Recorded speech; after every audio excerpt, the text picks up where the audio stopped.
오늘 말씀은 신명기 24장 1절부터 22절까지입니다.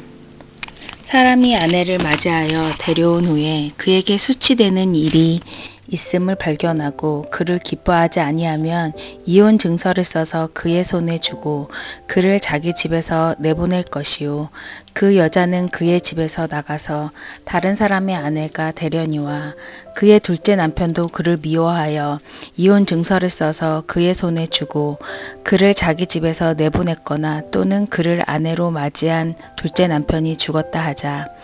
그 여자는 이미 몸을 더럽혔은즉 그를 내보낸 전 남편이 그를 다시 아내로 맞이하지 말지니 이 일은 여호와 앞에 가증한 것이라.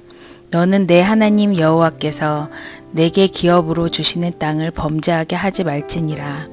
사람이 새로이 아내를 맞이하였으면 그를 군대로 내보내지 말 것이요 아무 직무도 그에게 맡기지 말 것이며 그는 1년 동안 한가하게 집에 있으면서 그가 맞이한 아내를 즐겁게 할지니다. 사람이 맷돌이나 그 윗짝을 전당 잡지 말지니 이는 그 생명을 전당 잡음이니라. 사람이 자기 형제 곧 이스라엘 자손 중 한 사람을 유인하여 종으로 삼거나 판 것이 발견되면 그 유인한 자를 죽일지니 이같이 하여 너희 중에 악을 제할지니라. 너는 나병에 대하여 삼가서 레위 사람 제사장들이 너희에게 가르치는 대로 내가 힘써 다 지켜 행하되 너희는 내가 그들에게 명한 대로 지켜 행하라. 너희는 애굽에서 나오는 길에서 내 하나님 여호와께 미리암에게 행하신 일을 기억할지니라. 내 이웃에게 무엇을 구워줄 때에는 너는 그의 집에 들어가서 전당물을 취하지 말고 너는 밖에 서 있고 내게 꾸는 자가 전당물을 밖으로 가지고 나와서 내게 줄 것이며 그가 가난한 자이면 너는 그 전당물을 가지고 자지 말고 해질 때에 그 전당물을 반드시 그에게 돌려줄 것이라. 그리하면 그가 그 옷을 입고 자며 너를 위하여 축복하리니 그 일이 내 하나님 여호와 앞에서 내 공의로움이 되리라. 공궁하고 비난한 품꾼은 너희 형제든지 내 땅 성문 안에 우거하는 객이든지 그를 학대하지 말며 그 품삯을 당일에 주고 해진 후까지 미루지 말라. 이는 그가 가난함으로 그 품삯을 간절히 바람이라. 그가 너를 여호와께 호소하지 않게 하라. 그렇지 않으면 그것이 내게 죄가 될 것임이라. 아버지는 그 자식들로 말미암아 죽임을 당하지 않을 것이요 자식들은 그 아버지로 말미암아 죽임을 당하지 않을 것이니 각 사람은 자기 죄로 말미암아 죽임을 당할 것이니라. 너는 객이나 고아의 송사를 억울하게 하지 말며 과부의 옷을 전당 잡지 말라. 너는 애굽에서 종되었던 일과 내 하나님 여호와께 서 너를 거기서 속량하신 것을 기억하라.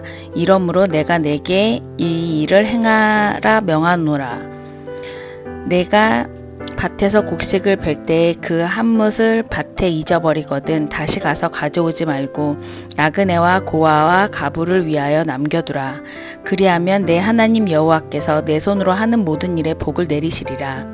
내가 내 감람나무를 떤 후에 그 가지를 다시 살피지 말고 그 남은 것은 객과 고아와 가부를 위해 남겨두며 내가 내 포도원에 포도를 딴 후에 그가 남은 것을 다시 따지 말고 객과 고아와 가부를 위해 남겨두라. 너는 애굽의 땅에서 종되었던 것을 기억하라. 이러므로 내가 내게 행한 일을 행하라 명령하노라. 아멘.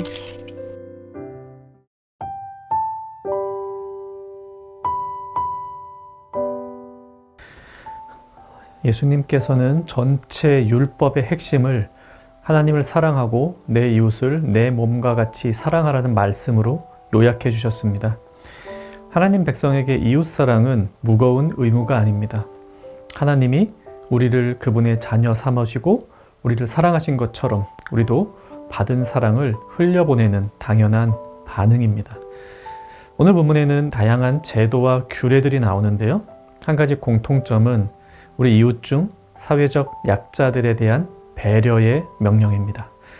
먼저 이혼과 관련된 제도가 나옵니다. 이 복음서에서도 보면 어떤 사람들이 예수님께 오늘 본문의 율법의 규정을 들고 와서 이 이혼에 대해 질문하며 예수님을 시험했었죠. 그들을 포함해서 많은 이들이 이혼 제도가 성경에 있다는 사실을 보고 하나님이 이혼을 용납하시는 거냐, 이혼은 해도 되는 거냐, 긍정적인 거냐, 이런 생각 같기도 합니다. 본문에 나오는 이혼 제도는 그런 의미 아닙니다. 당시 여성들은 사회적 약자였습니다. 주변의 다른 나라들에서 빈번히 일어나는 일들은 어떤 것들이 있었냐 하면 남편이 아내를 함부로 쫓아내고 이혼을 합니다. 그리고 나서 시간이 좀 지나 마음을 바꾸어 다시 그 버렸던 아내를 데리고 들어옵니다. 이 아내에게, 여성에게는 거부할 권리도 또 따져 물을 권리도 없었습니다. 남편이 나가라면 나가고 들어오라면 들어오는 수밖에 없었죠. 하지만 하나님은 이혼을 하려면 이혼 증서를 써주라고 합니다. 이 말은 신중히 진행하라는 의미이고 증인을 대동하라는 의미입니다. 한번 이혼 증서를 써주어서 이혼한 여인을 다시 아내로 맞아들일 수는 없다고 하십니다. 그래서 아주 불의한 일이라고 하십니다. 마음 내키는 대로 이혼했다가 그렇게 사람을 쫓아냈다가 다시 마음 바꾸어서 맞이하고 이런 식으로 남자들이 해서 아내가 아무런 대비책도 없이 여기저기 쫓겨다니지 않도록 하는 보호 장치가 바로 1절부터 4절까지 나오는 이혼 제도의 의미입니다. 그리고 이 제도는 5절과도 연관지어집니다. 결혼한 남자들을 1년간은 군대에 징집해서는 안 된다. 결혼한 남편이 전쟁터로 끌려가면 홀로 남은 아내 생계가 막막합니다. 만약 그 남편이 전쟁터에서 전사하기라도 하면 남편의 땅도 이제 아내의 것이 아니고 다른 사람의 소유가 됩니다. 그렇다면 이 여인은 더욱 불행해집니다. 무엇보다 이제 막 결혼한 사람들이 서로에 대해 알아가는 시간, 그래서 안정적인 가정을 이루는 시간 필요합니다. 그래서 결혼한 사람 바로 전쟁터에 끌고 가면 안 된다고 하십니다. 이처럼 이혼과 결혼 관련해서 상대적 약자인 여성을 보호하기 위한 제도를 하나님 말씀하시고요. 또 그 이후에 본문에 나오는 많은 규례들은 가난한 이웃과 관련된 규례들입니다. 6절 그리고 10절부터 13절에 담보물에 대한 규정이 나옵니다. 핵심은 가난한 이웃에게 담보를 잡고 돈을 빌려준다면 그의 생계를 위협하는 담보물을 잡아서는 안 된다는 겁니다.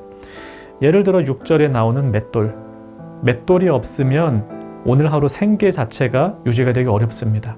그래서 이 같은 생필품은 담보로 잡아서는 안 된다고 합니다. 10절부터 13절에는 만약 겉옷을 담보로 잡았을 경우 밤에는 다시 돌려주라고 합니다. 그가 겉옷이 없이 밤새 추위에 떨지 않게 하라는 거죠. 19절 이하에서 우리가 잘 아는 말씀 나옵니다. 자신의 소유의 밭이나 나무라 할지라도 그것들 다 추수해서 가져가지 말고 가난한 자들을 위하여 일부분 남겨두라고 하십니다. 모든 사람은 자신의 권리 침해당하기 싫어하죠.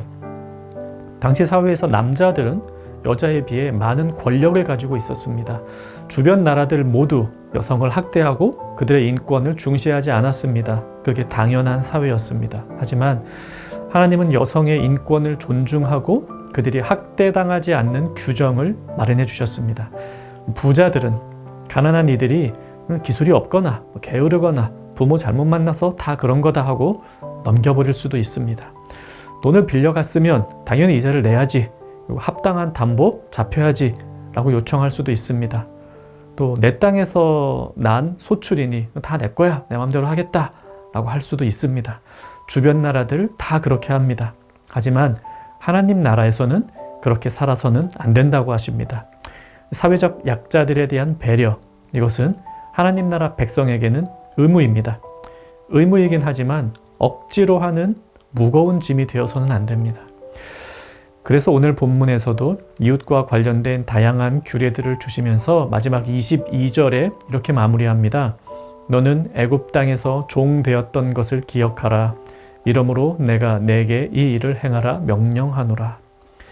애굽 땅에서 종살이하던 너희를 하나님께서 구해주신 것처럼 너희도 너희 이웃을 사랑하고 선대하라고 말씀합니다. 당위적으로만 치면 하나님은 우리를 구원해 주셔야 할 이유가 없습니다. 제도적으로만 치면 하나님이 가장 싫어하시는 죄를 품고 사는 우리 처벌받아야 마땅합니다. 그런데 하나님은 죄에 넘어지는 연약한 우리를 사랑하셔서 구원의 은혜를 베푸셨습니다.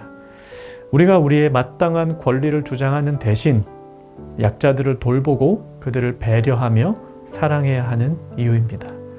하나님의 사랑은 고이지 않고 흘러가야 하기 때문입니다. 이 말씀 생각하며 같이 기도합시다. 하나님의 사랑을 날마다 깨달으며 살게 하옵소서. 이렇게 기도하시고요.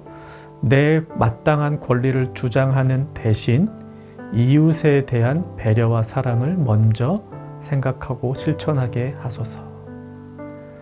오늘 하루도 하나님 사랑, 이웃 사랑 실천하는 청년가족 되기를 바랍니다.